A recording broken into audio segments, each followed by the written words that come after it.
हाँ तो प्यारे बच्चों नमस्कार, स्वागत है आपके प्यारे से YouTube channel runs mathematics classes में। बाबू आज हम लोग क्लास 10th का तीसरा चैप्टर जिसका नाम है दो चर वाले रैखिक समीकरण युग्म, उसका पूरा परिचय वीडियो देखने वाले हैं। और आज का ये वीडियो देखने के बाद आपको इस प्रश्नावली में कोई भी दिक्कत नहीं होगी। आज के इस वीडियो में हम लोग उसको बनाने की विधि, जितने सारे मेथड होते हैं जैसे कि प्रतिस्थापन विधि, वज्रगुणन विधि, विलोपन विधि, ग्राफीय विधि, इन सबको एक एक करके आसान से आसान भाषा में सीखने का प्रयास करेंगे। और आप विश्वास रखिए कि आज का ये वीडियो देखने के बाद आपको किसी अन्य वीडियो को देखने की जरूरत नहीं पड़ेगी। तो चलिए स्टार्ट करते हैं।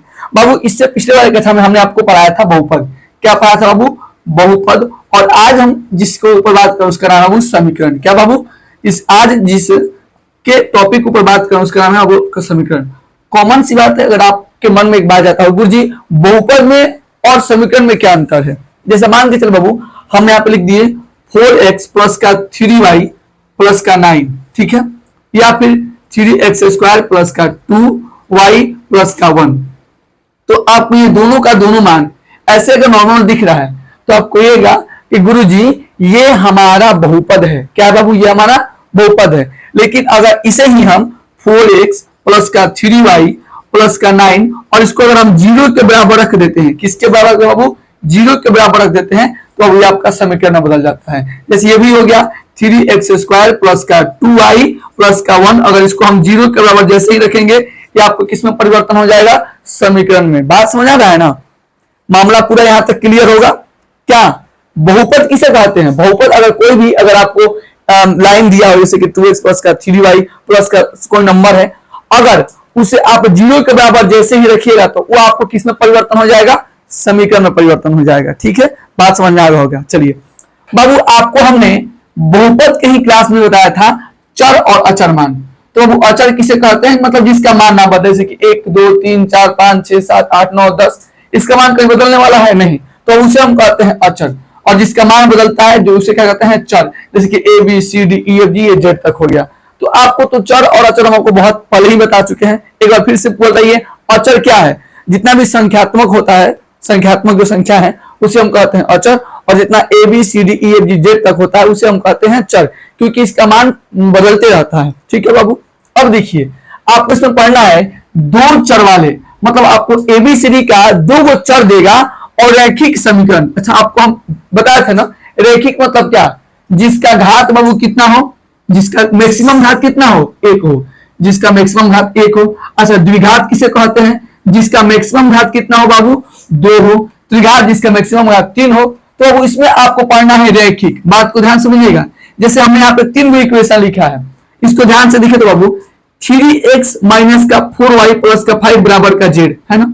इसमें आपको कितना चर मान दिख रहा है? 1 2 और z 3, मतलब 3 चर। और इसमें देखिए इसका मैक्सिमम पावर कितना है? 1 है। कुछ भी तो 1 है, तो बाबू 3 चर वाले रैखिक समीकरण इसे कहेंगे। ठीक है बाबू। दूसरा देखिए ये बाबू x है आपका, यहाँ पे देखिए तो एगो x है एगो y है, मतलब इसमें 2 गो आपको चर है और इसका मैक्सिमम घात कितना है? 2। तो बाबू 2 चर वाले द्विघात समीकरण हो गया। ठीक है बाबू, ये भी आपको समझ में आ गया। इसको ध्यान से देखिए, इसमें x है और y है, मतलब 2 चर वाले हो गया, और इसका मैक्सिमम घात कितना है? 1 है। इसका मतलब अब ये 2 चर वाले रैखिक समीकरण हो गया। तो अब इस प्रश्नावली में आपको ना तो 3 चर वाले कोई पढ़ना है ना 2 चर वाले द्विघात को पढ़ना है। आपको इसमें क्या पढ़ना है? 2 चर वाले रैखिक समीकरण। और इसके अंत में लिखे तो लिखा है युग्म। क्या लिखा है बाबू? युग्म। मतलब आपको 2 चर रैखिक समीकरण देगा लेकिन एक इक्वेशन नहीं देगा, 2 गो देगा, मतलब आपको पेयर में देगा। जैसे कि एगो इक्वेशन दे सकता है, मान के लिए एगो ये हो गया, और यहाँ पर 4x प्लस का 3y बराबर का 9, मतलब कि आपको जब भी इक्वेशन देगा या फिर लैंग्वेज में दे या फिर इक्वेशन दे तो आपको हमेशा पेयर में देगा, मतलब क्या? डबल जोड़ा में देगा। इस तरह इसका नाम पर क्या पड़ गया है? 2 चर, यानी वो आपको 2 गो उसमें चर देगा और उसका मैक्सिमम घात कितना होगा? 1 होगा, और उसमें पेयर लगा होगा, इसलिए इस चैप्टर का नाम है 2 चर वाले रैखिक समीकरण युग्म। होपफुली आपको ये बात क्लियर हो गया। बाबू ये उसका व्यापक रूप होता है। क्या होता है बाबू? व्यापक रूप। व्यापक रूप मतलब अगर आपको व्यापक रूप आप समझते हैं तो मतलब बड़े से बड़े जितने सवाल होते हैं उसको आसानी से आसानी भाषा में आप समझ लेंगे। जैसे एग्जांपल के तौर पे हम इसी दोनों इक्वेशन को यहां से उठाते हैं। क्या है बाबू आपका? 2x प्लस का y बराबर का आपको क्या दिया बाबू? 3 दिया है। बहुत बढ़िया। और इसके बाद क्या दिया बाबू? 4x प्लस का 3y बराबर आपको 9 दिया है। ठीक है, ये बाबू आपका इक्वेशन नंबर फर्स्ट हो गया और ये आपका इक्वेशन नंबर सेकंड हो गया। ठीक है, अब आपको अगर इसमें व्यापक रूप पूछा है तो ध्यान से इस इक्वेशन को देखिएगा, इस इक्वेशन को ध्यान से देखिए। तो बराबर के इधर हमेशा जीरो होना चाहिए, इसमें बराबर के उधर जीरो रहना है, तो इस तीन को क्या करेंगे, इधर भेज देंगे तो क्या हो जाएगा 2x प्लस का y, और ये बराबर के उधर प्लस में इधर आएगा तो माइनस का 3 बराबर आपका जीरो हो गया। इसको ध्यान से देखिए, 4x है प्लस का 3y और बराबर के उधर 9 है, बराबर के इधर तो माइनस का 9 बराबर का जीरो। देखिए तो बाबू ये टोटली का टोटली इस रूप में बदल गया।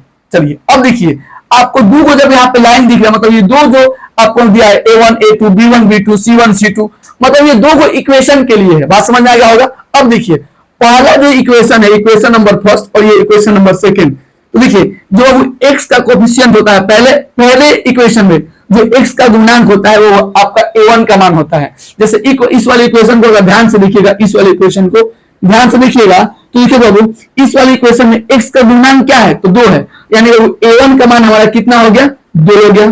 ठीक है, पहले वाली इक्वेशन में जो y का गुणांक होता है वो b1 का होता है, तो y का गुणांक अगर कुछ भी है तो क्या है, 1 है, तो अब b1 का मान आपका कितना हो गया, 1 हो गया।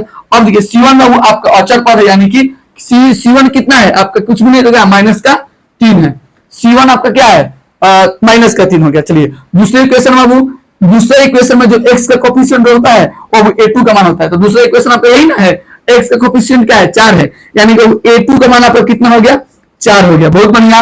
b2 का मान क्या हो, तो y के दूसरे इक्वेशन में जो y का कोफिशिएंट होता है b2 का मान होता है, यानी कि b2 का मान आपका कितना है, देखिए तो कितना है, 3 हो गया, और c2 का मान कितना है, माइनस का 9 हो गया। तो बाबू इस तरह से आप a1 a2 b1 b2 c1 c2 का मान फाइंड कर सकते हैं। यहां पर लिख भी दिया है कि a b c क्या है, एक वास्तविक संख्या यानी कि रियल नंबर है। बात समझ में आ गया होगा। इतना अगर आपका कंसिडरेशन जो हम बता रहे हैं, अगर यहां तक आपका अगर डाउट क्लियर है तो आप कमेंट करिएगा, मतलब क्लियर है। दूसरा देखिए, अब बाबू आपको एक बात जानना है, इसको हल करने की विधि। आपको दो आपको ऐसे इक्वेशन देगा, हो सकता है लैंग्वेज में दे, जब हम प्रश्नावली शुरू करेंगे तो आपको लैंग्वेज में जो क्वेश्चन देगा उसे भी बनाएंगे, और हम एक एग्जांपल लेंगे और एक ही एग्जांपल से इन सब को पूरा आपको एक एक करके समझाएंगे। हम जस्ट एक एग्जांपल लेंगे, उसी एग्जांपल से आपको ग्राफी विधि से, विलोपन विधि से, प्रतिस्थापन विधि से और बीजगणित विधि से सबसे एक ही आंसर लाके आपको दिखाएंगे, ताकि दिमाग में आपके फिट हो जाए। बात समझ में आ रहा है ना, तो समझिए ध्यान से। बाबू इसको हल करने की विधि क्या होती है, आपको दो इक्वेशन देगा और उस इक्वेशन से आपको x और y का मान पता करना होता है। बात समझ आ रहा है ना, x और y का मान पता करना होता है। तो सबसे पहले देखिए इससे हल करने कौन सा विधि है, पहला बाबू आपका ग्राफीय विधि। बाबू ये ब्रह्मा जी का लकीर है, बोर्ड एग्जाम में हर बार 5 नंबर का आता है, तो आप इसे इंपोर्टेंट करिए। क्या करिएगा, इंपोर्टेंट। ध्यान समझिए बाबू, पहला कौन सा विधि है, ग्राफीय विधि। क्या बाबू, ग्राफीय विधि। और दूसरा है वो आपका बीजगणितीय विधि। क्या पढ़ना वो, बीजगणितीय विधि। और बीजगणितीय विधि 3 प्रकार का होता है, पहला वो विलोपन विधि, दूसरा प्रतिस्थापन विधि और तीसरा बीजगणित विधि। तो वो पहला कौन सा विधि होता है, ग्राफीय विधि, और दूसरा होता है बीजगणितीय विधि। और बीजगणितीय विधि के अंतर्गत हम लोग 3 विधि को पढ़ना होता है, विलोपन, प्रतिस्थापन और बीजगणित विधि। तो हम एक एक करके इन सबको पढ़ेंगे। सबसे पहले आपको चलिए हम बताते हैं ग्राफीय विधि, स्टार्ट करते हैं दोस्तों। और वो बताते हैं ग्राफीय विधि। देखिए ग्राफीय विधि तो सबसे पहले एक बहुत ही इंपॉर्टेंट क्वेश्चन है, क्योंकि ये बाबू हर साल लॉन्ग टाइप क्वेश्चन में आपको 5 नंबर का आता है। ठीक है, आपको इसी तरह का 2 क्वेश्चन दे देगा, बोलेगा उसको सॉल्व करिए, ठीक है, ग्राफ बना के दिखाइए। तो उस दृष्टिकोण से बहुत ही इंपॉर्टेंट है। चलिए हम आपको बनाने का सबसे आसान तरीका बताते हैं। सबसे पहले बाबू क्या लेना है, आपको 2 इक्वेशन देगा, उसमें से आपको सबसे पहले समीकरण 1 को लेना है। यहाँ पे लिखना है समीकरण 1 से, समीकरण 1 से। तो समीकरण 1 बाबू कितना है, 2x प्लस का 3y बराबर का 21 हो गया बाबू। अब आपको एक खूब बढ़िया बॉक्स बना लेना है। ठीक है, खूब बढ़िया बॉक्स बनाने के बाद क्या करना है गुरुजी, देखिए जब आप बॉक्स बना लीजिएगा तो एक में बाबू आपको लिख देना है x और दूसरा में लिख देना है बाबू y। ठीक है, अब देखिए यहाँ पे एक कंडीशन को आप समझिए, आपको यहाँ पे एकदम छोटा मान रखना है। यहाँ पे आपको एकदम छोटा मान रखना है, ताकि जब यहाँ पे आप ग्राफ के ऊपर उस संख्या को निरूपित करें तो आपको आसानी हो। दूसरी बात बाबू, जो भी आप यहाँ पे मान पुट करेंगे वो उसके बाद जो आपको रिजल्ट मिलेगा, चाहे वो x का हो चाहे y का हो, वो बटा में नहीं आना चाहिए, क्योंकि बटा में आएगा तो आपको यहाँ पे पुट करने में प्रॉब्लम होगा, और जब पुट करने में प्रॉब्लम होगा तो एग्जाम में आपका टाइम लॉस होने वाला है। ठीक है। तो चलिए हम आपको बताते हैं, वैसे तो छोटा है, आप आसानी से कर भी लीजिएगा। देखिए हम इसमें क्या करते हैं, सबसे पहले बाबू लेते हैं जब x बराबर आपका 3 लेते हैं, ठीक है, समीकरण 1 में, तो अब आपको क्या हो जाएगा, 2 इंटू एक्स के जगह पे 3 हो जाएगा, प्लस का 3y बराबर का आपका 21 हो गया, ठीक है। अब देखिए 3 दूना का आपका 6 हो गया, प्लस का 3y बराबर आपका 21 हो गया, ठीक है बाबू। चलिए अगला क्या है बाबू, अब 3y है 21, देखिए बराबर की इधर 6 प्लस में है, बराबर की इधर आया तो माइनस का 6 हो जाएगा, 3y 21 में से 6 जाएगा तो वो कितना बचेगा बाबू, 15 हो जाएगा, ठीक है। तो y बराबर आपका कितना हो जाएगा, 15 बट्टे का 3 हो जाएगा, 3 5 15, यानी कि बाबू y का मान आपको कितना मिल गया बाबू, 5 मिल गया। अब ध्यान से बात को समझिए, जब आपने x का मान क्या रखा था बाबू 3, तो बाबू आपको y का मान कितना मिल गया बाबू 5। गुरुजी एक तो बात क्लियर है कि अगर हम x का मान रखेंगे तो y का मान मिलेगा, y का मान रखेंगे तो x का मान मिलेगा। बहुत बढ़िया। आपको एक बात और समझना है, आप पहले इक्वेशन में जिस भी मान को पुट करते हैं दोबारा उस मान को पुट नहीं कर सकते हैं। जैसे मैंने हम यहाँ पे x का मान 3 ले लिया, तो अब मैं दोबारा x का मान 3 नहीं ले सकता हूं, ठीक है। चलिए हम एक काम करते हैं, पुनः x का मान हम क्या करते हैं बाबू, 3 लेते हैं, नहीं 6 लेते हैं, ठीक है। जब x बराबर आपको क्या लेते हैं बाबू, हम x का मान 6 लेते हैं, ठीक है। तो इसमें फुट पुट करेंगे तो 2 इंटू का कितना हो जाएगा, 6 हो जाएगा, प्लस का आपका 3y हो जाएगा, और बराबर में 21 है तो 21 हो जाएगा, ठीक है। 6 दूना का 12 हो जाएगा, प्लस का 3y बराबर का आपका 21 हो जाएगा, 3y तो 3y 21 है तो 21 बराबर की इधर 12 प्लस में है, इधर आएगा तो माइनस का 12 हो जाएगा। तो 3y बराबर बाबू 12, 21 में से जब 12 जाएगा तो आपको 9 होगा, ठीक है। y बराबर आपका 9 बट्टा का आपको 3 हो जाएगा, 3 तरीका 9 होता है, यानी कि y बराबर आपका 3 हो जाएगा। ध्यान से समझ गए। अब देखिए, यानी जब हमने x का मान कितना लिया था वो 6 लिया था, तो y का मान हमको 3 मिल गया। पहला इक्वेशन का बाबू हमको बॉक्स जो बनाए थे उसका 2 मान हमको मिल गया, यानी कि पहला इक्वेशन का काम कंप्लीट। अब बाबू हम क्या करेंगे, यहाँ पे लिखेंगे समीकरण 2 से, क्या लिखेंगे बाबू, समीकरण 2 से। समीकरण 2 हमारा कितना है बाबू, समीकरण 2 है 4x प्लस का 2y बराबर का 30, ठीक है। फिर इसका क्या करेंगे, एक खूब बढ़िया सा बॉक्स तैयार कर लेंगे। आप तो सब बात समझते ही हैं, ठीक है। बॉक्स तैयार करने के बाद एक में x और एक में y लिख देंगे, ठीक है। यहां तक मामला क्लियर है, समझ में आया है। अब फिर वही काम करना है, हमको x और y का वैसा मान रखना है जो कि यहाँ पे निरूपित करने में आसानी हो और वो उसका मान बट्टा में नहीं आना चाहिए। तो बाबू हम क्या करते हैं, इस बार हम लेते हैं जब x बराबर 5, ठीक है। x का मान हमने 5 लेंगे और इसमें पुट करेंगे तो 4 इंटू 5 हो जाएगा, प्लस का 2y तो 2y बराबर 30 है तो 30, 5 चौका हो जाएगा आपका 20, प्लस का 2y बराबर आपका हो जाएगा 30, ठीक है। 2y है तो 2y बराबर किधर पे प्लस में है, इधर आएगा तो माइनस में हो जाएगा, यानी कि 30 माइनस का 20 हो जाएगा, यानी कि 2y बराबर आपका हो जाएगा 10, यानी कि y बराबर 10 बट्टा का 2, 2 एकम 2, 2 5 10, यानी कि y बराबर आपका कितना हो गया बाबू, 5 हो गया, ठीक है बाबू। ध्यान से समझिएगा, यानी जब आपने x का मान लिया है 5 तो y का मान आपको मिल गया 5, ठीक है। पुनः बाबू हम क्या करते हैं, जब x बराबर हम लेते हैं आपका 6, ठीक है। जब x का मान हम 6 लेंगे तो देखिए 4 इंटू का 6 हो जाएगा, फिर प्लस का 2y आपका हो जाएगा, प्लस बराबर में 30 है तो 30, 6 चौके आपका 24 हो गया, प्लस का 2y बराबर आपका 30 हो गया। अब देखिए 2y है तो 2y, 30 है तो 30, बराबर किधर है 24 प्लस में था, इधर आके बाबू माइनस का 24 हो गया, ठीक है बाबू। 2y बराबर कितना हो गया, ये देखिए 30 में से 24 जाएगा तो 6, y बराबर 6 बट्टा का 2, यानी कि y बराबर आपका हो गया 3।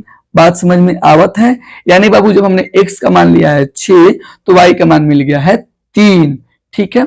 हमने पहले इक्वेशन से यहाँ पे 2 मान प्राप्त कर लिए और दूसरे इक्वेशन से भी हमने 2 मान प्राप्त कर लिए। अब हमारा काम क्या है, इस मान को इस ग्राफ के ऊपर निरूपित कर देना, ठीक। तो चलिए एक एक करके निरूपित करते हैं, ठीक है।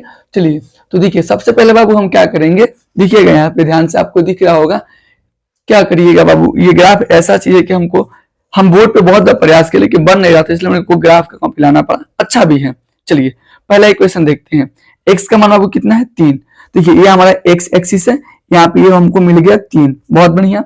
y का मान कितना मिला बाबू, y का मान हमको मिलेगा 5, देखिए यहाँ पे 5, तो बाबू ये हमको मिल गया 3,5, ठीक, बहुत बढ़िया। फिर बाबू x का मान 6, तो बाबू x का मान ये रहा 6, तो y का मान कितना मिल गया बाबू आपका 3, y का मान आपको मिल गया 3 यहाँ पे, यानी कि 6,3। याद रखिएगा, ऐसा कोई भी आपको अगर मान दिखता है तो पहले आपको x का मान लिखना होता है, बाद में आपको y का मान लिखना होता है, ठीक है। चलिए यहाँ पे ध्यान से देखा जाए तो ये कट रहा है, तो हम इसको क्या करेंगे, ऐसे काट देंगे, ठीक है बाबू। चलिए इतना हम आपको समझ में आ गया होगा, कोई दिक्कत कोई परेशानी नहीं होनी चाहिए, ठीक है। पहले इक्वेशन को हमने इस पे निरूपित कर दिया, दूसरे इक्वेशन पे आते हैं। देखिए x का मान इसमें क्या है बाबू, 5 है, शायद आपको दिख रहा होगा। हाँ, x का मान बाबू आपको 5 मिला है, तो देखिए x का मान हमको यहाँ पे 5 मिल गया, लिख दिए। y का मान बाबू 5 है, तो y का मान हमको यहाँ पे 5 मिल गया, तो हम इसके सामने बाबू क्या किए, इसको लिख दिए, यानी कि ये था आपका 5,5। बहुत बढ़िया। अब बाबू x का मान आपको मिला है 6, ये रहा आपका 6, और y का मान कितना मिला आपको, 3। तो y का मान बाबू आपका मान कितना है, यहाँ पे 3 है, यानी कि यहाँ पे देखिए 6,3। अब देखिए ध्यान से, ये रेखा एक दूसरे को प्रतिच्छेदित कर रही है, तो देखिए यहाँ पे हमने क्या किया, इसको ऐसे काट दिया, ठीक है बाबू। ध्यान से देखा जाए बाबू, तो ये जो रेखा है इस बिंदु पे एक दूसरे को प्रतिच्छेद कर रही है, इस वाले बिंदु पे, तो हमारा रिजल्ट यही हमारा आंसर है, ठीक है। बात समझ में आ गया। तो बाबू ध्यान से समझिए, इसमें जो पहला होता है x का मान होता है, ठीक है, यानी कि x बराबर कितना मिल गया, 6 मिल गया, और y बराबर कितना मिल गया, 3 मिल गया, और यही बाबू हमारा आंसर होता है। बात समझ में आ गया। तो बाबू ये था हमारा ग्राफीय विधि, ठीक है। इससे कुछ रिलेटेड इंपॉर्टेंट पॉइंट जो हमको भी चल के बोर्ड पे बताते हैं, इसमें अगर आपको कोई भी दिक्कत है तो आप कमेंट कर सकते हैं। चलिए चलते हैं। तो बाबू अभी आपने आपको बताया है ग्राफीय विधि, ठीक है। देखिए ग्राफीय विधि में एक कंडीशन ये हो सकता है कि एक रेखा दूसरी रेखा को क्या करे बाबू, प्रतिच्छेद करे या किसी बिंदु पर काटे, ठीक है। तो उस कंडीशन में प्रतिच्छेदी जो रेखा होती है वो संगत युग्म होता है। क्या होता है बाबू, संगत युग्म होता है, और उसका केवल एक हल होता है। जैसे मान के चलिए यहाँ पे x का कोई एक मान आएगा और y का एक मान आएगा, इसका मतलब क्या बाबू, उसका केवल और केवल एक हल होगा, ठीक है। अब देखिए ये बाबू आपको ऐसे इसका एक नोटिस आता है, a1/a2 does not equal to b1/b2। आपको अगर ऐसा कोई टर्म दे दे तो आपसे पूछता है कि इसके लिए क्या है, तो ये संगत भी होता है और इसका केवल एक हल होता है, ठीक है। दूसरा देखिए, हो सकता है कि जो रेखा है वो ग्राफ के ऊपर वो एक दूसरे को प्रतिच्छेद ना करके दोनों एक दूसरे के समानांतर चले जाए, यानी वो समानांतर रेखा हो, तो आप उसे क्या कहिएगा, तो यहाँ पे संगत युग्म था, यहाँ पे ये बाबू असंगत युग्म हो जाएगा, ठीक है। और देखिए ये दूसरे एक दूसरे को समानांतर जाएंगे तो ना किसी रास्ते पे इसको कहीं काटेंगे ना कहीं काटेंगे, ना कोई हल मिलेगा। इसका मतलब कि इसका कोई भी हल नहीं होता है, ठीक है। इसका क्या कंडीशन होता है, यानी कि a1/a2 बराबर होगा b1/b2 के, लेकिन c1/c2 के बराबर नहीं होगा, यानी कि b1/b2 does not equal to c1/c2। बात समझ में आ गया आपको। हम एग्जांपल से आपको जस्ट क्लियर करने वाले हैं, ठीक है। अब देखिए तीसरा कंडीशन ये हो सकता है बाबू कि आपको एक रेखा हो और दूसरी जो रेखा हो इसी के ऊपर आ जाए, फिर जितना मतलब एक जो रेखा हो दूसरे के ऊपर लेपिंग करे, यानी कि एक रेखा दूसरे रेखा के ऊपर चढ़ जाए, तो उस कंडीशन में ये होता है आपको संपाती, इसे आश्रित युग्म कहते हैं, ठीक है। और चूंकि एक ही लाइन पे जब दूसरा चढ़ेगा तो बहुत सारे हल मिलेंगे, क्योंकि बहुत सारी रेखाएं हैं, इसका मतलब अब इसका क्या होगा, अनेक हल होगा। तीनों कंडीशन समझ में आ गया। एक दूसरे को जब काटेंगे तो बाबू आप प्रतिच्छेदित रेखाएं, नहीं काटेंगे समानांतर, और एक रेखा बहुत सारी रेखाएं संपाती हो जाएगा, ठीक है। संगत युग्म होगा या आपका असंगत युग्म होगा, ये आश्रित युग्म होगा, ठीक है। इसका केवल एक हल होगा क्योंकि एक रेखा पे काट रही है, इसका कोनो हल नहीं क्योंकि प्रतिच्छेदन नहीं करता, हल कहां से होगा, ठीक है। और इसका बाबू अनेक हल होगा क्योंकि एक दूसरे पे बहुत सी लाइन है, जब दूसरा चढ़ेगा तो बहुत सारी रेखा में लाइन है, क्योंकि बहुत सारा मान आपको दिया होगा और दूसरा उसी पे चढ़ेगा तो बहुत सारा हल हो जाएगा, ठीक है। कंडीशन इसका क्या होता है, a1/a2 does not equal to b1/b2। इसका होता है a1/a2 बराबर b1/b2 but does not equal to c1/c2। और इसका क्या होता है a1/a2 बराबर b1/b2 बराबर c1/c2। एग्जांपल के तौर पे मैंने इसी को अभी आपके सामने प्रूफ किया था, तो बाबू इसको पहले हम क्या करेंगे, ऐसे लिख लेंगे, ठीक है। 2x प्लस का 3y माइनस का 21 बराबर 0, ठीक है, क्योंकि मैंने आपको व्यापक रूप बता दिया है, ठीक है। इसको भी क्या करेंगे, ऐसे लिख लेंगे 4x प्लस का 2y माइनस का 30 बराबर का 0, ठीक है। अब बताइए बाबू इसमें a1 का मान कितना है, 2 है, बहुत बढ़िया। b1 का a2 का मान कितना है बाबू, 4 है, ठीक है, बराबर करते हैं। चलिए a2 का मान बाबू आपका कितना है, a1 का मान आपका था कितना, a1 का मान था आपको 2 और a2 का मान कितना था बाबू, 4, ठीक है। b1 का मान आपका 3 और b2 का मान आपको हो गया 2। चलिए ठीक है, c1 का मान माइनस का 21 और c2 का मान माइनस का 30, ठीक है, माइनस माइनस कट गया। यहाँ पे देखिए दो एकम दो, दो दूना के चार, यानी कि 1/2 बराबर के 3/2। इधर को छोड़ दीजिए, क्या ये दोनों आपस में बराबर है? नहीं है, यानी कि A1/A2 does not equal to B1/B2। आपको मान हम निकाल दिए ना। तो बाबू ये कंडीशन किसमें होता है? जिसमें केवल और केवल एक हल होता है, यानी कि वो प्रतिच्छेदित रेखाएं होती है। और अब आपको भी जस्ट हम ग्राफ पे दिखाए थे कि बाबू आपको इस प्रकार से रेखा प्राप्त हुई थी, मतलब एक दूसरे प्रतिच्छेद कर रही थी। तो ये इस मेथड से भी ये प्रूफ हो गया। तो आपको इसको याद रखना है, ये बाबू ऑब्जेक्टिव के दृष्टिकोण से बहुत ही इंपॉर्टेंट है, ठीक है। चलिए बाबू, अब हम आपको बताते हैं विलोपन विधि। तो चलिए बाबू लोग, अब हम आपको बताते हैं विलोपन विधि। इसमें क्या करना होता है, आपको जो दो इक्वेशंस दिया होता है उसमें से किसी एक इक्वेशंस को विलुप्त करना होता है, ठीक है। देखिए, जैसे मान के चलिए बाबू यहाँ पे दिया है 2x प्लस का 3y बराबर का 21 और दूसरे इक्वेशन में दिया है 4x प्लस का 2y बराबर का 30, ठीक है। तो हम क्या करेंगे, इसमें या तो x वाले टर्म को बराबर करेंगे या y वाले टर्म को बराबर करेंगे। किसी एक वाले टर्म को पहले हमको बराबर कर लेना है। तो बाबू अगर ऊपर में यहाँ पे 4 है, इसमें बाबू 2 है, तो ऊपर वाले टर्म में माने इक्वेशन नंबर 1 में अगर हम 2 से गुणा करेंगे तो बाबू ये 2 2 4 हो जाएगा। बाकी के ऊपर क्या इफेक्ट पड़ेगा उससे हमको मतलब नहीं है, केवल एक को पहले क्या करना है, बराबर कर देना है। तो हम यहाँ पे लिखेंगे समीकरण 1 में 2 से गुणा करने पर, ठीक है, गुणा 2, ठीक है। देखिए तो यहाँ पे कितना हो जाएगा, 4x हो जाएगा, ठीक है, 3 दूना के 6y हो जाएगा और 21 दूना कितना हो जाएगा आपको बोले तो बाबू 42 हो जाएगा, ठीक है। बात समझ में आ गया। तो बाबू ये आपका बन के तैयार हो गया इक्वेशन नंबर 3, ठीक है। अब देखिएगा बाबू, हमेशा इस बात का ध्यान देना है कि ज्यादा वाले में से हम क्या करेंगे, कम वाले को घटा देंगे। तो यहाँ पे लिखेंगे समीकरण 3 में से 2 को घटाने पर देखिए समीकरण 3 आपका यही ना है। तो बाबू यहाँ पे लिख देंगे 4x प्लस का 6y बराबर का 42। बाबू 2 आपका कितना है, ये रहा 4x प्लस का 2y बराबर का 30, ठीक है। घटाने पर क्या होता है बाबू, साइन परिवर्तन होता है। यहाँ पे प्लस है तो माइनस हो जाएगा, यहाँ प्लस है तो माइनस और यहाँ पे प्लस है तो माइनस। यहाँ पे देखिए ऊपर प्लस वाला नीचे माइनस वाला कट गया, 6 में से 2 जाएगा तो कितना बचेगा बाबू, 4 और y है तो y। अब देखिए 42 में से 30 जाएगा तो कितना बचेगा बाबू, आपका बचेगा 12। y बराबर 12/4 और 4 3 12, यानी कि y का मान आपको कितना मिल गया, 3 मिल गया। कितना आसान है ना। हमने क्या किया, किसी एक वाले टर्म को इसके ऊपर पहले केवल एक वाले मान को हमने उसके बराबर किया। बराबर करने के बाद से हमने क्या किया, जो ज्यादा वाला मान है उसमें से कम वाले मान को घटा दिया। घटाने से हमको क्या हुआ कि उसका साइन परिवर्तन हो, कट गया। कटने के बाद से हमको एगो मान मिल गया, ठीक है। अब इस वाले मान को y का मान इक्वेशन 1 में रखने पर, ठीक है, समीकरण 1 में रखने पर। तो बाबू आपका समीकरण 1 कहां है, ये रहा आपका समीकरण 1। देखिएगा ध्यान से, 2x प्लस का 3 है तो 3 और y का मान कितना मिला है बाबू, आपका 3 मिला है, बराबर का 21 है तो 21। यहाँ पे देखिए 2x है तो 2x, 3 3 के 9 बराबर 21 है तो 21।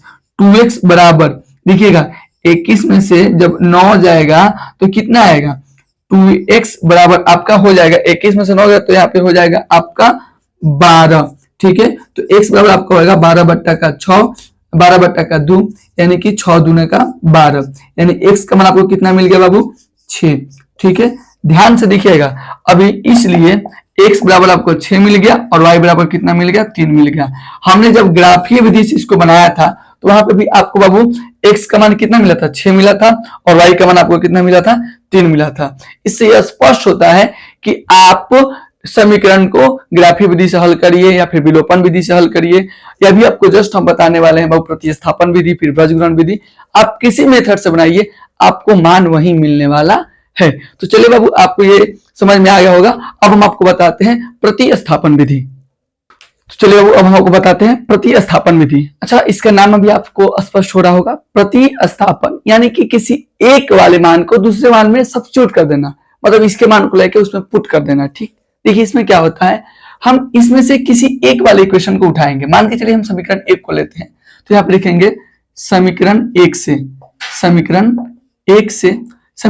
से या तो हम एक x का मान निकालेंगे, एक y का मान निकालेंगे, एक किसी का करेंगे। तो हम क्या करते हैं, लेते हैं 2x, 21 से तो यहाँ पे देखिए क्या है 2x प्लस का 3y बराबर का 21 है ना बाबू। तो यहाँ पे 2x को हम ज्यों करते हुए देते हैं 21 और बराबर किधर क्या है, प्लस का 3y है ना, इधर आएगा तो बाबू माइनस का 3y हो जाएगा, और x बराबर आपका हो जाएगा 21 माइनस का 3y बट्टा का 2। और इसको हम मान लेंगे समीकरण नंबर 3। बात समझ में आ गया? जरूर नहीं कि आप यहाँ से x को ही रखें, आप चाहे तो y को भी रख सकते हैं, ठीक है, दोनों में से किसी को रखना है। और ये काम आप समीकरण 1 से नहीं बल्कि 2 से भी कर सकते हैं, जिससे आपको इच्छा करे। तीसरा जो हमको मान मिलेगा उसे हम समीकरण 3 मान लेंगे, ठीक है।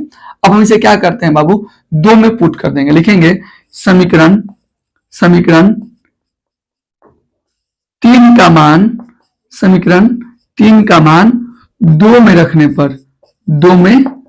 रखने पर एकदम आसानी से आसानी भाषा में हम समझाने का प्रयास कर रहे हैं बाबू। समीकरण 2 आपका ये रहा, यानी कि 4x प्लस का 2y बराबर का 30 हो गया, ठीक है। 4 है तो 4, अच्छा x का मान यहाँ पे है ना बाबू, यही ना है 3 बाबू, तो x का मान क्या मिला है आपको, 21 माइनस का 3y बट्टा का 2, ठीक है। फिर देखिए यहाँ पे प्लस है तो प्लस, 2y है तो 2y बराबर का 30 है तो 30, बहुत बढ़िया। अब देखिए यहाँ पे इसको पहले काट देते हैं, 2 एकम 2, 2 दूना का 4, ठीक है। अब ये जो 2 है इन सबसे गुणा होगा ना, तो 21 दूना का आपका 42 हो जाएगा, माइनस 3 दूना का 6y हो जाएगा, प्लस का 2y हो जाएगा, और बराबर का 30 है तो 30, ठीक है। यहाँ पर वो 42 है तो आपको 42 हो गया। अब देखिए माइनस के 6y में से प्लस का 2y जाएगा तो वो माइनस का 4y हो जाएगा, बराबर 30 है तो 30, ठीक है। माइनस का 4 है तो माइनस का 4y बराबर है तो बराबर 30 इधर है, बराबर किधर है, प्लस में है, बराबर किधर है तो माइनस का 42 हो जाएगा, ठीक है। देखिए माइनस 4y तो माइनस का 4y, देखिए माइनस का 42 में से प्लस का 30 जाएगा तो वो माइनस का 12 हो जाएगा, माइनस से माइनस खत्म, यानी कि 4y बराबर आपका बाबू कितना हो जाएगा, 12 हो जाएगा। तो y बराबर 12 बट्टा का 4, यानी कि 4 3 12, यानी कि y का मान आपको 3 मिल गया, ठीक है। यहाँ पे ध्यान समझिए, y का मान जब 3 मिल गया तो यहाँ पे लिखिएगा y का मान, ठीक है, y का मान समीकरण 1 में रखने पर, ठीक है, समीकरण 1 में रखने पर। तो बाबू समीकरण 1 आपका कितना है बाबू, समीकरण 1 बाबू आपका है 2x प्लस का 3y बराबर का 21, ठीक है। 2 है तो 2, x है तो x, प्लस है तो प्लस 3, y का मान कितना मिला है बाबू, आपको 3 मिला है तो 3 रख दिए, बराबर 21 है तो 21, 2x है तो 2x, 3 3 का आपका 9 हो गया, बराबर 21 है तो 21, 2x है तो 2x। अब देखिए यहाँ पे 21 और बराबर किधर ही जाएगा तो माइनस का 9 हो जाएगा, ठीक है। 2x है तो 2x, देखिए 21 में से जब 9 जाएगा तो आपको कितना मिलने वाला है, आपको मिलने वाला है 12, तो x बराबर 12 बट्टा का 2, यानी कि x बराबर आपका हो जाएगा 6, ठीक है। इसलिए x बराबर 6, y बराबर 3। क्या उसका मान में कोई परिवर्तन हुआ, हमने प्रतिस्थापन विधि से बनाया तो हमारा x का मान 6 और y का मान 3 आया। हमने किया क्या है, पहले वाले मान को लिया है, उसमें से x वाले टर्म को एक से रख दिया, बाकी जितना भी मान था हमने उस साइड करके उसको एक इक्वेशन मान लिया है, उस इक्वेशन को हमने सेकेंड वाले इक्वेशन में रख दिया है, और वहां से हमको एक मान मिल जाएगा, y का मान मिल गया, और उस y मान को मान कर सबसे एक बार रख दिए, हमको x का मान मिल गया। और इसी को कहते हैं बाबू प्रतिस्थापन विधि, जिसको बाबू इंपोर्टेंट भी है, ठीक है, ये इंपोर्टेंट मेथड है, ठीक है। चलिए बाबू अब आपको बताते हैं जो कि बच्चों में बहुत कम समझ में आता है, जिसका नाम है ब्रज गुणन विधि, ठीक। बाबू अब हम आपको बताते हैं इस टॉपिक का आखिरी विधि, जिसका नाम है ब्रज गुणन विधि, यानी कि क्रॉस मल्टीप्लीकेशन मेथड। देखिए इसमें आपको मान लीजिए यहाँ पे 2 इक्वेशन है, तो सबसे पहले बाबू हम आपको जो व्यापक रूप बताए तो उसमें इसको बदल लेना है। व्यापक रूप बदलने के लिए क्या करेंगे, इधर जो भी आपको मान दिया होगा वो बराबर किधर आ जाएगा, यानी कि बाबू यहाँ पे 2x प्लस का 3y, और ये बराबर किधर प्लस में इधर आके बाबू माइनस का 21 बराबर का 0, ये व्यापक रूप बदल गया। फिर वैसे इसको बदल लेंगे, 4x प्लस का 2y माइनस का 30 बराबर का 0, ठीक है। तो इक्वेशन नंबर आपका फर्स्ट हो गया, ये आपका इक्वेशन नंबर बाबू सेकंड हो गया, ठीक है। हमने क्या किया है, केवल इसको व्यापक रूप बदल दिया है। अब बाबू कुछ लोग इसका फॉर्मूला पूरा रट्टा मारते हैं, तो आपको हम फॉर्मूला रट्टा नहीं मारना सिखाएंगे, आपको फॉर्मूला बनाना सिखाएंगे। आपको सबसे पहले क्या करना है बाबू, ऐसे काटना है, ठीक है, ऐसे एक कट गया, देखिए यहाँ पे 2 कट गया, और यहाँ पे 3 कट गया, ध्यान से दिख रहा है ना, देखिएगा ध्यान से, आपको 3 को ऐसे क्रॉस कर देना है, ठीक है। सबसे पहले आप लिखा है b1 b2, पहले वाले पे b1 और b2, और दूसरे वाले पे भी क्या लिख देना बाबू, b1 b2, देखिएगा ध्यान से, बीच वाले में c1 c2, और इधर वाले में a1 a2। कॉन्सेप्ट क्लियर हो गया, हमने 3 क्रॉस बनाया है, क्रॉस करने के बाद पहले वाले में b1 b2 और सबसे आखिरी वाला में B1 और B2, फिर इधर वाला में C1 C2, फिर बीच वाला में A1 A2, ठीक है। यहाँ पर बाबू हम लिख देंगे x, यहाँ पर लिख देंगे आपका y और यहाँ पे लिख देंगे 1। बात समझ में आ गया। अब देखिए पहले बार तीर बाबू हम ऐसे चलाएंगे और दूसरा बार तीर हम ऐसे चलाएंगे। बात समझ में, हम करके दिखाते हैं। देखिए अगर हमको x का मान निकालना है, x का मान निकालना है, हम यहाँ पे निकालना है, ठीक है। देखिए ध्यान से x का मान निकालना है तो हम क्या करेंगे, सबसे पहले ये से देखिए तो B1 C2, पहले ऐसे चला रहे हैं B1 C2, तो यहाँ पे हो जाएगा B1 C2, फिर ऐसे जब हो जाएगा तो आपको बीच में लगा देना है माइनस। क्या लगा देना बाबू, माइनस। फिर बाबू ये क्या होगा, ऐसे जाएगा, एक बार ऐसे फिर ऐसे, मतलब एक बार ऐसे फिर दूसरे बार में ऐसे, ठीक। तो क्या होगा B2 C1, क्या हो जाएगा बाबू B2 C1। इसका काम कंप्लीट, ठीक है, बराबर दे देना है। तो एक से काम कंप्लीट करने के बाद किस में आ जाएगा, हम y में आ जाएंगे। तो ये बाबू हमारा y हो गया। फिर ऐसे जाएगा C1 A2, देखिए ऐसे जा रहा है ना C1 A2, तो यहाँ पे क्या हो जाएगा C1 A2, फिर बीच में माइनस, फिर ऐसे जब आ गया तो ऐसे जाएगा ना C2 A1, C2 A1। चलिए बहुत बढ़िया, इसके भी काम हो गया। उसके बाद क्या है, एक है, चलिए तो यहाँ पे हम एक लिख देंगे। अब फिर ऐसे जाएगा A2 A1 B2, A1 B2, फिर बीच में माइनस, अब ऐसे चला गया, फिर ऐसे A2 B1, A2 B1। Concept clear, यहां तक तो बात समझ में आ गया होगा। हमने तीन दो क्रॉस लाइन किया है, पहले वाले में B1 B2, अंत वाले में B1 और B2, फिर इसमें C1 C2, फिर उसके बगल वाले में A1 A2, फिर x y और एक हमने रख दिया है, ठीक है। और पहले बार में तीर हम ऐसे चलाएंगे, दूसरे बार में तीर हम ऐसे चलाएंगे, और अब ये देखिए हमारा फॉर्मूला बन के तैयार हो गया। आप एग्जाम में भी जाके अगर ऐसे बनाते हैं रफ वाले पेज पे चाहे बगल में, तो आपको कोई मार्क्स कटने वाला नहीं है, बल्कि आपका आंसर भी पूरा का पूरा आएगा। अगर बोल देगा कि आपको ब्रजगुणन विधि से ही बनाना है तो फिर तो आपको ऐसे ही बनाना पड़ेगा। अगर कोई विधि नहीं करता तो आप तीनों में से जो भी मेथड आसान होगा, विलोपन से बना दीजिए, प्रतिस्थापन से बना दीजिए, चाहे इस ब्रजगुणन विधि से बना दीजिए। लेकिन अगर बोल रहे कि प्रतिस्थापन से बनाए तो फिर आपको प्रतिस्थापन से बनाना पड़ेगा, बोल रहे कि ब्रजगुणन से बनाए तो ब्रजगुणन से बनाना होगा। और उसके लिए आपको हम आसान निंजा टेक्निक बताए हैं, ठीक है। एक दो बार प्रैक्टिस करेगा हो जाएगा, पहले ऐसे फिर ऐसे, तो हमको मान मिल गया ना, अब कुछ नहीं करना, ठीक है। हम आपको बताए थे ना बाबू, यहाँ पे x है तो x। चलिए देखिए B1 क्या होता है, जो पहला इक्वेशन आपका होता है, देखिए तो ये A1 होता है, ये B1 होता है ना।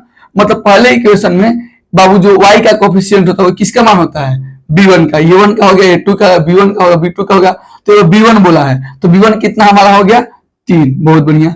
उसके बाद C2, देखिए ये C1 है और ये C2 है, तो अब C2 कितना है हमारा -30, कितना है बाबू -30, बहुत बढ़िया। फिर माइनस है तो माइनस, B2 कितना है बताइए तो बाबू B2, तो A1 ये का हमारा ये है हमारा A1, ये हमारा A1 A2, B1 B2, तो B2 हमारा कितना है बाबू 2 है, और C1 कितना है हमारा -21, कितना है बाबू -21। चलिए बराबर है तो बराबर, y है तो y। चलिए C1 हमारा कितना है बाबू C1 -21, C1 -21 गुणा करना है A2 हमारा कितना है वो 4 है, बहुत बढ़िया। फिर माइनस है तो माइनस, C2 कितना है बाबू -30, C2 कितना है बाबू -30, फिर गुणा करेंगे A1 कितना है बाबू आपका 2 है, A1 कितना है बाबू 2 है, बहुत बढ़िया। एक है तो एक, A1 का मान कितना है बाबू 2 है, B2 का मान कितना है A1 A2, B1 B2 कितना बाबू आपका 2 है, बहुत बढ़िया। माइनस A2 का मान कितना है A1 A2 4 है, और B1 का मान कितना है B1 यानी कि 3 है, ठीक है। हमने यहाँ पे सबका सम्मान क्या कर दिया, पुट कर दिया, ठीक है। आप इस बात को समझ गए होंगे। अब हमको कुछ नहीं करना है, केवल गुणा करके लिख देना है। तो ध्यान से देखिए तो बाबू हम इसको मिटा दें, यहाँ पे इसको हम मिटा देते हैं, ठीक, क्योंकि इसके बाद हम आपको पहले से ही फॉर्मूला बनाना सिखा चुके हैं, तो हम चाहे तो इसे रफ कर सकते हैं। यहाँ पे देखिए x है तो x हो गया। अब देखिए यहाँ पे 3 3 9 और 0 है तो 0, यानी कि -90 हो गया, ठीक है बाबू। अब देखिए यहाँ पे 21 गुना का 42 और माइनस प्लस यानी कि प्लस का आपका 42 हो गया। बात समझ आ ही रहा होगा, बराबर है तो बराबर, y है तो y। आई देखिए 21 चौके 21 में हम 4 से गुणा करेंगे, 4 एकम 4 और 4 दूना के 8, यानी कि 84 हो गया। माइनस है तो माइनस, ठीक है, क्योंकि यहाँ पर माइनस है, प्लस तो माइनस आ जाएगा, यानी कि माइनस का हो गया 84। और यहाँ पे देखिए माइनस माइनस यहाँ प्लस हो जाएगा, और 30 3 दूना के 6 यानी कि प्लस का 60 हो जाएगा, ठीक है बाबू, बहुत बढ़िया। एक है तो एक, यहाँ पे देखिए 2 दूना के 4 और -4 3 12, क्लियर। चलिए अब कुछ नहीं करेंगे, इसको एक एक करके हम सॉल्व करते जाएंगे। x है तो x, अब देखिए 90 में से जब 42 जाएगा तो कितना बचेगा, 10 में से 2 गया तो 8, और यहाँ पे कितना बचा 8, 8 में 4 गया 4, यानी कि 48। क्योंकि माइनस वाला संख्या ज्यादा है तो आपको माइनस का 48 मिलने वाला, माइनस का 48 मिलेगा। बराबर है तो बराबर, y है तो y 84 में से जब 60 जाएगा तो कितना बचेगा आपको, ये बचेगा 4 हो जाएगा, और यहाँ पे 2 हो जाएगा, माइनस का 24 हो जाएगा। ठीक है बाबूजी, बात समझ में आ रहा होगा। चलिए अब यहाँ पे देखिए, यहाँ पे आपको अगर ऐसे समझ में तो आप ऐसे घटाव कर लीजिएगा, हमारे चक्कर मत रहेगा। देखिए 4 में से 0 आएगा तो आपका 4 का 4 हो जाएगा, बात समझ आया, और 8 में 6 जाएगा तो आपका 2 हो जाएगा। ठीक है, क्योंकि माइनस वाला टर्म ज्यादा इसलिए हमने माइनस को उतार दिया। ठीक है, अब देखिए इसको 4 में से जब 12 में से 4 जाएगा तो अब आपका 8 बचने वाला है, क्योंकि माइनस वाला टर्म ज्यादा है तो माइनस का चिन्ह आ गया। ठीक है, अब हम कुछ नहीं करेंगे, एक बार x के साथ इसका कंपेयर कर देंगे, एक बार y के साथ यह कंपेयर कर देंगे। देखिए करके दिखाते हैं। x बराबर माइनस का 48 का तुलना 1/-8 से करने पर, ठीक है, ठीक है, करते हैं। x माइनस 48 बट्टा का 1/-8, आप चाहें तो माइनस माइनस काट भी सकते हैं, माइनस माइनस कट गया। अब देखिए, ये देखिए 8 में जब x के साथ गुणा होगा तो कितना हो जाएगा, 8 x हो जाएगा, और यहाँ पे 48 हो जाएगा। x का मान निकालना है तो 48/8 हो जाएगा। काट पीट कर तो अब 8 छके 48, यानी कि x का मान आपका कितना आ गया, 6 आ गया। देखिएगा, चलिए अब एक बार फिर y का कंपेयर कर देंगे। y बट्टा माइनस का 24 का तुलना 1/-8 से करने पर, तुलना करना समझ रहे हैं ना, मतलब एक बार इसको इसके बराबर, फिर एक बार इसको इसके बराबर। ठीक है, ध्यान समझिएगा। तो बाबू y बराबर माइनस का 24 बराबर 1/-8। ठीक है, माइनस से माइनस खत्म हो गया, y बराबर बट्टा 24 1/8, इसमें हो जाएगा बाबू 8y बराबर का 24। ठीक है, y बराबर 24/8। ठीक है, 8 3 24, यानी कि y बराबर आपका 3 आ गया। हमने बाबू इसलिए यहाँ पे हो गया आएगा x बराबर 6 और y बराबर 3। देखिए हमने एक ही इक्वेशन लिया था जिससे हमने बाबू क्या किया था, विलोपन प्रतिस्थापन विधि, व्रजगुणन विधि, विलोपन विधि, प्रतिस्थापन विधि, व्रजगुणन विधि, ग्राफी विधि, सबको हमने हल किया और सबका आंसर x का मान 6 और y का मान 3 आया। इससे यह स्पष्ट होता है कि आपको कोई भी इक्वेशन देता है, आप किसी भी इक्वेशन से बनाते हैं तो आपका आंसर में कोई परिवर्तन होने वाला नहीं है। लेकिन वो बोर्ड एग्जाम में अगर आपको कोई हल बोलता है कि आप हल करिए तो आप किसी मेथड से, जो आपका आसान लगता है उसी मेथड से बनाइएगा। लेकिन बोर्ड एग्जाम में ये बोल देता है कि व्रजगुणन विधि से बनाइए, या फिर प्रतिस्थापन विधि से बनाइए, या फिर जिस विधि से अगर नाम रख देता है तो आपको उसी विधि से बनाना पड़ेगा। इसलिए हम आपको आसान आसान तरीका बता दिए हैं। होपफुली कि आज के जो परिचय क्लास है आपको समझ में आया होगा। कोई भी दिक्कत हो तो आप कमेंट करिए। मिलते हैं अगले क्लास में एक्सरसाइज के साथ, तब तक के लिए जय हिंद।